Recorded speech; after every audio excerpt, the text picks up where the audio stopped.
the idea that it's asking somebody a lot to wash their hands. Kids' fingers are either up their nose or in their butts.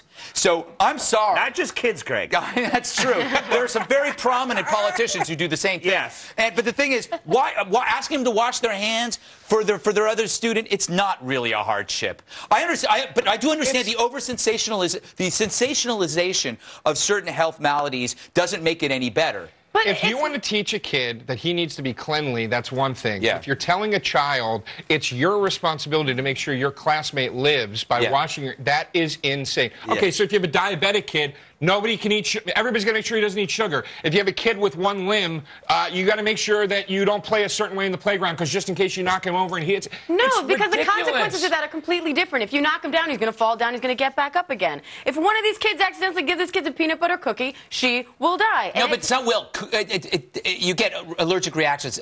Anaphylactic shock is something, I guess, is what... Why am I talking like a doctor? I don't know. But, by the way, I don't know... If you read my dissertation... I don't know anything I'm talking about it. I just read up on it. It's a small percentage. Not everybody dies, but it's an intense thing. Unlike most other food allergies or other allergies in general, peanut allergies are very, very strong, and they have a very serious reaction to them. Can we agree that washing hands is overrated to begin with?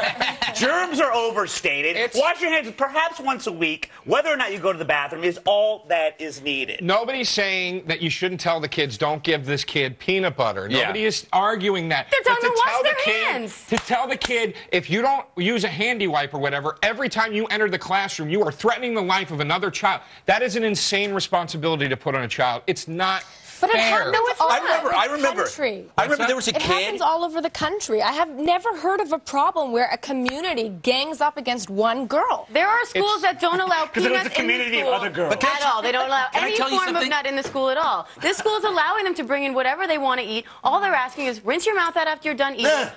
Wash your hands after you're done eating, and keep the lunch outside of the classroom. Can I tell you something else? So this is another unintended consequence of this kind of thinking. When I was in like 5th grade, we had a kid at our school who had surgery in which the upper roof of his mouth, part of it was removed. So he had to sit alone in the classroom for the remaining 6 months of school, which was horrifying for him because he was secluded, and the kids were instructed not to go near him because he could get an infection and die. So what does that do to the kid who's surrounded by kids who think they're going to kill him? It's exactly to Joe's point that maybe the child should have been homeschooled at that point. Yeah, I agree. And let me tell you something. My uncle and my aunt last year, both have peanut allergies. Peanut allergies. I lost them both to cancer. No, but make a joke, Greg. I'm just kidding. Not laughing.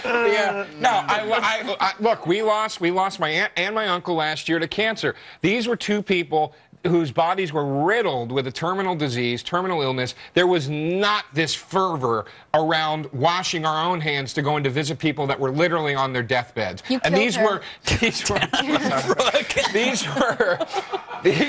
adults. Sorry. These were adults dealing with adults, and they didn't have this. And now they want to put this responsibility on children. And that's back to the point I was trying to make. I'm not trying to sound callous, but when I made the point about natural selection, my point is that sometimes things are unfair in life. It's unfair that people die of cancer. It's unfair that people get HIV. That's true, but if washing your hands could prevent your aunt and uncle from dying of cancer, you would do it, no question. And asking you to is not too much to ask. I would, but I'm also a grown man going into a room to visit somebody with a particular ailment. And if you were bringing a kid in, you would ask them to wash their hands before they walk into the I would also add, don't broadcast it. There's always going to be a jerk or two that's going to hear that, and instead of washing their hands, rub a paint all over their face. That's a really good point. If we had such a laissez-faire attitude with children, Bill would be dead by now. Yeah, it is true. Okay? And, well, that's they say what?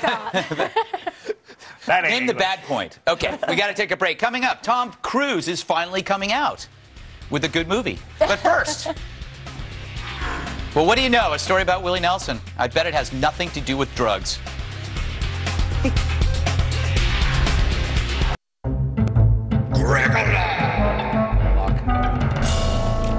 So a study funded by a funeral planning company has found that women think they're old at 29, while men don't feel irrelevant until they hit 58.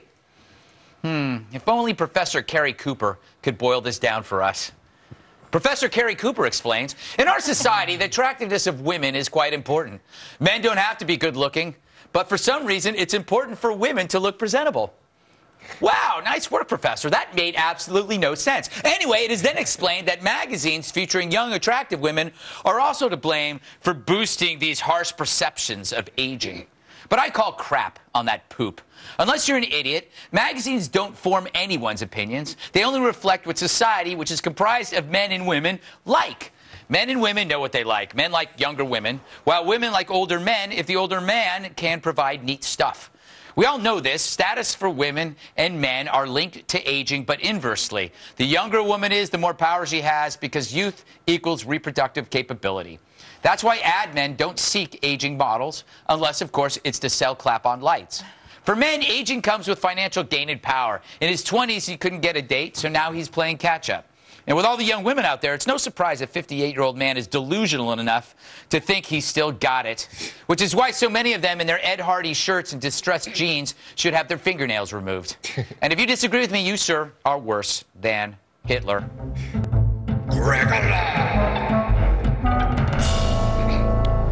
Joe, are men disillusioned enough to think that at age 58 they still got it? Or do they still have it? No, a lot of them still have it, man.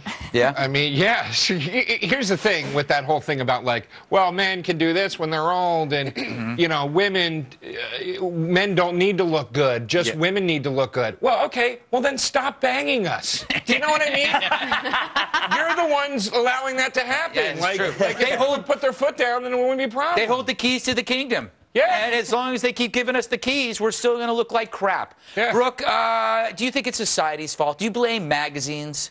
Well, haven't we learned anything from Sex and the City? 30-something women are just fabulous. Come on. And they talk like that. By the way, excuse me. Two things I want to know. Excuse me, 50-something women. We're talking about Sex and the City. And also thoroughbreds, not women. Number one, what was a funeral... What's the interest of a funeral planning organization or whatever it was in the study, number one? And number two, don't older men realize why younger men are with them? Do they really think it's because they're so handsome? I don't think so. No. They know why, and they don't care. That's the whole essence of being a man, is you never really care about the root causes of a woman sleeping with you. That is for something else, a non-human creature that would probably be buried immediately if I ever came across it. What am I talking about, Diane? That's the question. What is he talking about? 29-year-old. Is a 29-year-old woman old? No. No? But I know why this... Yeah. I know why we think that. Yeah. And it's pretty freaking simple. 2 words. Biological clock. Yeah. It's not surprising that women start feeling old after 29 because we're told that as of 30, our reproductive systems are basically a ticking time bomb. And you know what? If you guys were going to start shooting blanks in your 30s too, you'd probably start feeling old as well. Yeah. So I think it makes perfect sense. I disagree with that because you're assuming that guys like kids. Well, Bill, it's a different thing. Bill, as a sequential hermaphrodite, you never feel old.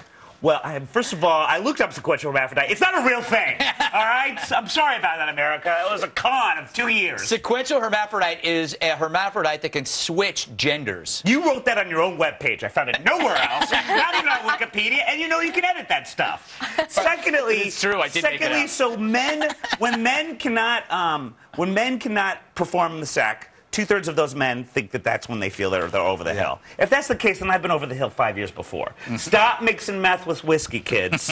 Learn from me. The thing is, Joe, women have the last laugh because they outlive us all. They live roughly 10% longer. And how do they live? They live off our insurance policies. They've got the last 10 years of their life on sea cruises, pigging out on sliced meats. Yeah, but they look like crap. So who cares? Oh, well, not all of them do. I'm joking. I'm joking. You're going to get one of You hate children and old ladies. No, I'm joking. But I would like to retort to Brooke's point since she yelled it in my cheek. Yeah. It's not true that every 50-year-old guy with a young girl, it's a money thing. It's not that. I travel a lot on the road doing comedy. I see it quite frequently. There's a father thing there. There's a protector thing there. There's a provider thing there that goes beyond just financial. So either the girls want money or they're really, really damaged and they're looking for a daddy. Yeah, I don't think it's necessarily damaged. I think it's... Joe, you're talking about strippers. Don't bring the women I date into this. Yes, it's true, though. You're like, anyone with a daddy issue inevitably becomes a stripper. Well, I'm not saying a daddy issue. I'm just saying that I think women look towards an older man a lot of the time more than men look toward an older woman. I do think that occurs in dating more frequently with women to men than men to women. I also can speak for myself as being a man that does not have a lot of money and very little notoriety. I have had sex way out of my league many times. You're welcome. What's the excuse for that? There's no explanation The excuse is how much money you pay. I don't pay anything. By the way, I can't believe it either. You're right, though. I would say there's a certain class of men who may or may not be poor that absolutely love older women. The older the better. Call me grannies. I love older women. I think they're very sexy. I'm not being funny. No, I'm serious. Yeah, I think they're very sexy. I like Helen Mirren.